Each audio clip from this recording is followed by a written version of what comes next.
All right, let's move straight into ISMS 8, which is procedure for management review. Okay, great. All right. So sometimes folks ask me, Matt, what are the hard requirements for getting an ISO 27001 certification? Internal audit is one, as we just talked about, and management review is another one, right? So this is another hard governance requirement in ISO that you will not find in SOC 2. And so the management review is essentially a process whereby at planned intervals, top management reviews the state of the cyber risk program and provides, feedback as necessary. The requirements are found in clause 9.3. So this is part of the mandatory governance clauses. And there are a bunch of specific requirements. Mostly the requirements are around the content of the management review. So it's important that when you do this exercise, you really go through and check the box on all the specific requirements. If not, the auditor will probably knit those out and give you a minor nonconformity.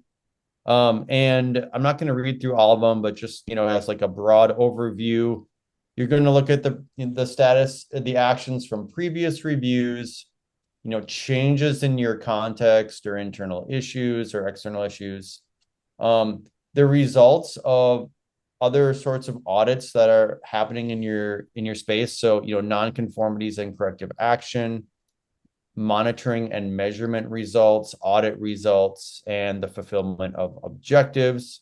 You'll consider any feedback from interested parties. You'll take a look at the results of the risk assessment and status of risk treatment plans, and then opportunities for continual improvement. The output of the management review shall include decisions related to continual improvement and opportunities, and the need to address any changes in the system. That's essentially all of the requirements, from ISO. So this document, gives you a structured policy, basically saying you're going to follow all those requirements.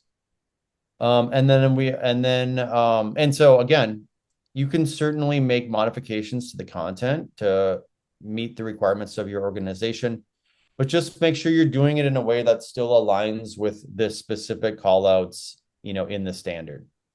And so that's what a lot of this is doing here, right? Like procedure for the review of effectiveness measures. That's because there's a specific, granular requirement in the governance standard around this topic, right? So just make sure you're still addressing those items, and then the way you address them, you have more liberty to choose. Another thing we'd recommend, and you can probably find this in Vanta templates, is having a pre-formatted like slide deck to have someone present to top management, and then again make sure that you hit all of these top level points in your management review. So that's essentially it in a nutshell.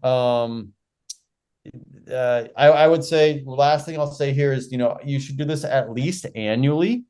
Many organizations will want to do something more frequently. And I would say if you want to do a more frequent, like a quarterly review or something, you could go through all these points, or in 3 of the 4 quarters, you could have a more loosely structured meeting and just review things that are topical for you at the time. And then make sure at least once annually you hit all of these prescriptive bullet points very clearly, so that you can demonstrate that your management review met all of the requirements of the standard. Great. Awesome. Thanks, Matt.